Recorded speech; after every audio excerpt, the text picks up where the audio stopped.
Hello guys, welcome back to my YouTube channel. और हम start करने जा रहे हैं भागवत सीरीज़।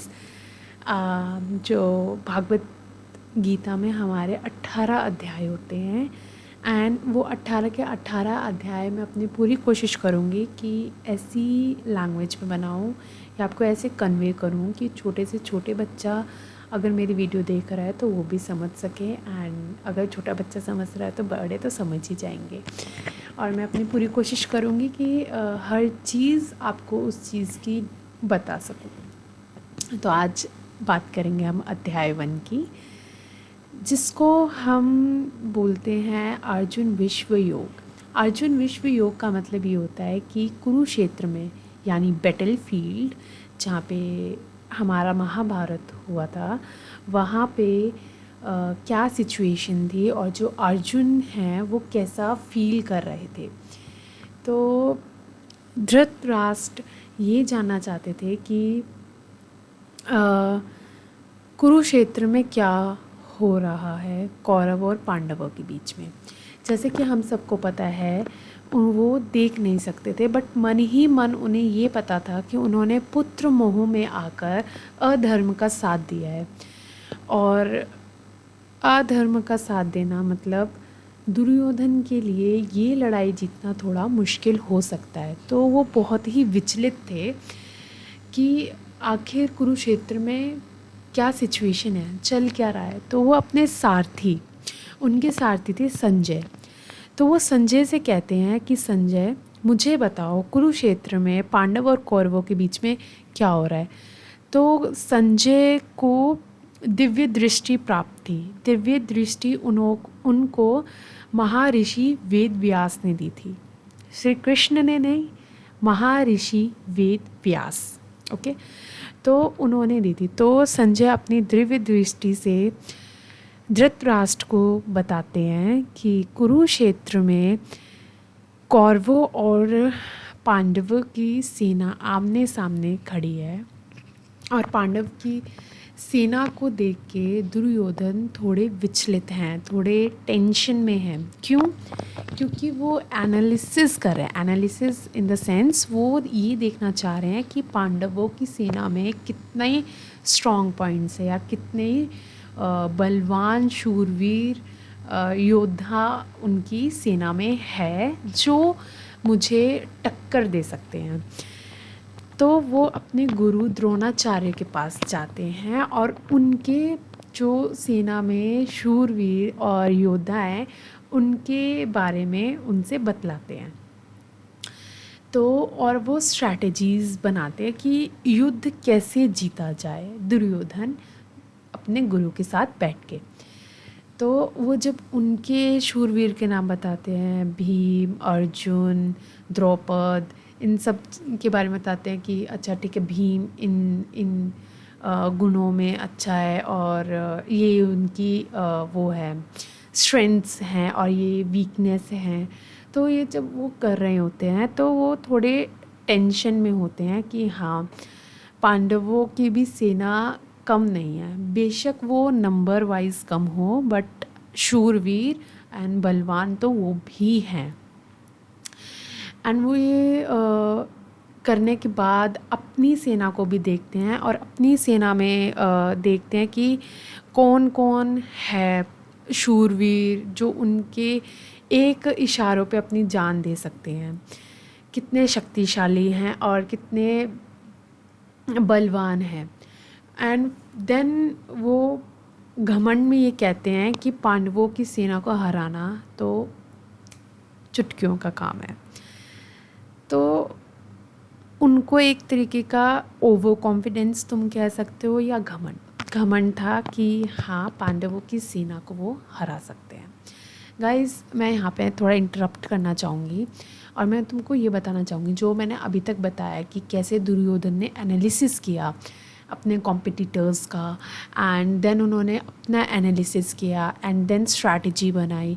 तो ये जो स्टेप्स है ना वो हमको अपनी लाइफ में भी करने चाहिए। जैसे अगर हम कोई business, job, study, even students, जब भी हमारे कॉम्पिटिटर्स के हमको अगर किसी से बेटर करना होता है या हमको खुद से बेटर करना होता है, तो हमको सबसे पहले एनालाइज करना चाहिए कि हमारे स्ट्रॉन्ग एंड वीक पॉइंट्स क्या हैं एंड कैसे हम अपने जो वीक पॉइंट्स हैं उसको ओवरकम कर सकते हैं। तो ये मेन पॉइंट होता है कि अपने कॉम्पिटिटर्स को अच्छे से, उनसे डरना नहीं होता हमको, उनको स्टडी करना होता है, ठीक है। और उसके हिसाब से आपको पूरी स्ट्रैटेजी बनानी होती है ताकि हम उनको बीट कर सकें। तो वो ये चीज़ दुर्योधन करते हैं। हाँ, बट इन सब में अगर तुम ये पाते हो कि तुम्हारा कॉम्पिटिटर्स तुमसे किसी चीज़ में वीक है या तुमसे पीछे है, तो तुम्हें अपने अंदर घमंड नहीं लेकर आना। अगर जिस दिन घमंड आ गया ना, उस दिन तुम्हारा कॉम्पिटिटर कितना ही तुमसे वीक हो या कितना ही कुछ हो, वो तुमसे जीत जाएगा, क्योंकि घमंड में हमारी आंखें बंद हो जाती हैं, ठीक है, और हम अपने वीक पॉइंट्स भूल जाते हैं। So back to the point. तो दुर्योधन ने अपने गुरुजी से ये बातें करी एंड उनकी स्ट्रैटेजी का मेन फोकस ये था कि कैसे ना कैसे करके वो भीष्म पिता को युद्ध के अंत तक बचाए रखे, क्योंकि वो उनकी सेना के सबसे बलवान एंड मेन पॉइंट, जिनको अगर वो उनके साथ हैं तो उन्हें ये लगे कि वो युद्ध जीत रहे हैं, ठीक है।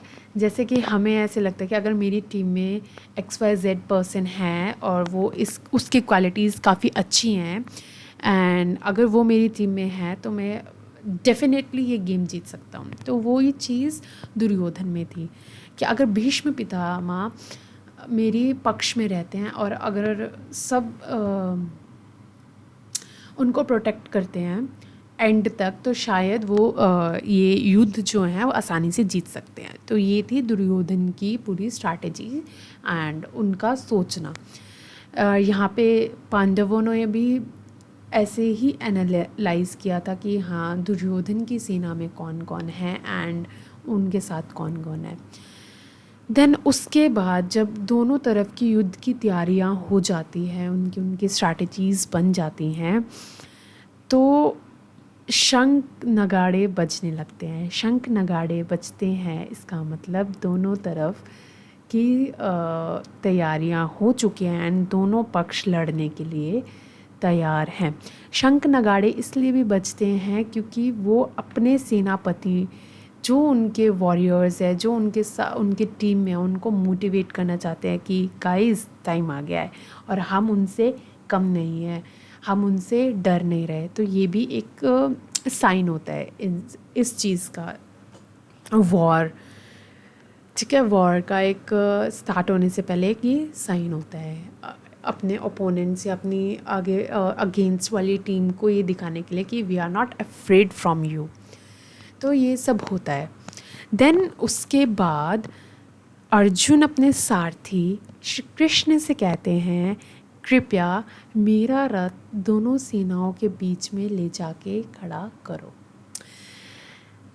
एंड जब श्री कृष्ण उनका रथ लेकर जाते हैं एंड कौरवों की सेना के सामने खड़ा करते हैं, तो वो देखते हैं एंड अर्जुन ने ये इसलिए बोला होता है क्योंकि वो देखना चाहते थे कि वो युद्ध आखिर कर किससे रहे हैं, आगे वाली सेना में है कौन कौन, उनको किन किन को मारना पड़ेगा, किन किन से युद्ध करना पड़ेगा। तो ये जानने के लिए वो श्री कृष्ण से ऐसा कहते हैं।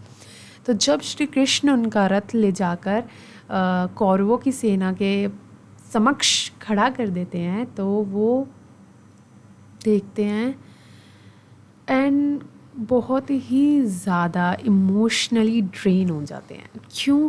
क्योंकि वो देख पाते हैं कि जो उनके सामने है वो उनके दुश्मन नहीं है, जो उनके सामने है वो उनके अपने परिवार के मेंबर्स हैं, जिनको उनको शायद युद्ध में मारना भी पड़ सकता है। तो वो ये सोच के बहुत ही ज़्यादा दुखी और कंफ्यूज हो जाता है कि ऐसे युद्ध का क्या फ़ायदा जिसमें मैं मेरे ही हाथों मेरे अपनों का वध करूँगा। ऐसे युद्ध का क्या पॉइंट ऑफ व्यू, अगर मैं ये युद्ध जीत भी जाता हूँ तो क्या वो सच में जीत होगी, जहाँ मैं अपने घर वालों को ही या अपने फैमिली मेम्बर्स को ही, जिनके साथ मैं बचपन में खेला हूँ, टाइम स्पेंड किया है, सारी चीज़ें करी हैं, जिनकी गोद में मैं खेला हूँ, उन सबको मार के क्या मेरे को ये जीत लगेगी? तो वो ये सारी बातें श्री कृष्ण से कहते हैं कि हे प्रभु, आप बताओ, आप मेरा मार्गदर्शन करो, क्या ये चीज़ सही है? क्या मैं खुद के ही कुल का विनाश करके कभी सुखी रह पाऊँगा? ये अगर मैं युद्ध जीत भी जाता हूँ, क्या मैं सच में ये युद्ध जीत जाऊँगा?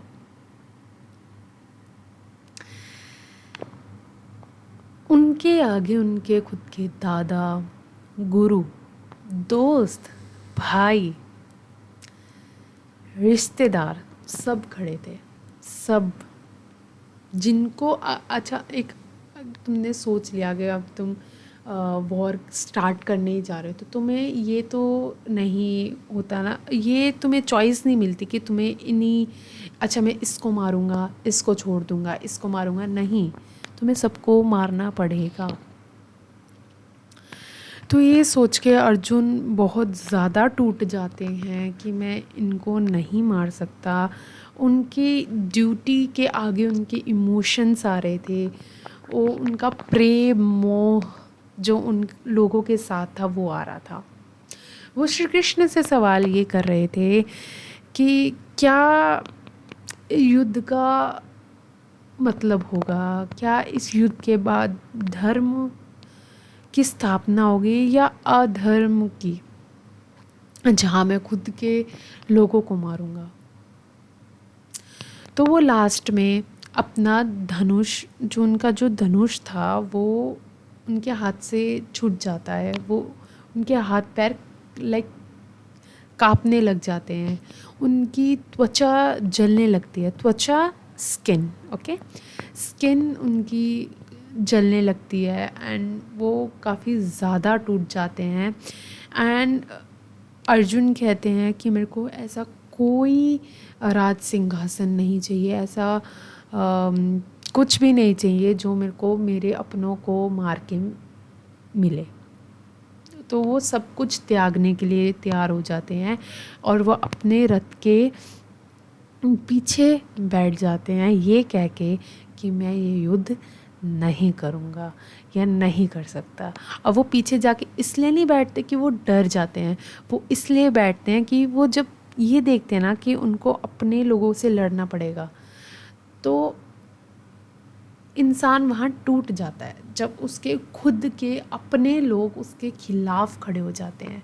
एंड हाँ, वो एक चीज़ और बोलते हैं कि चलो ठीक है, उनकी तो बुद्धि इसलिए भ्रष्ट हो रखी है क्योंकि उनकी आंखों में लालच है, पर हम तो सही है ना।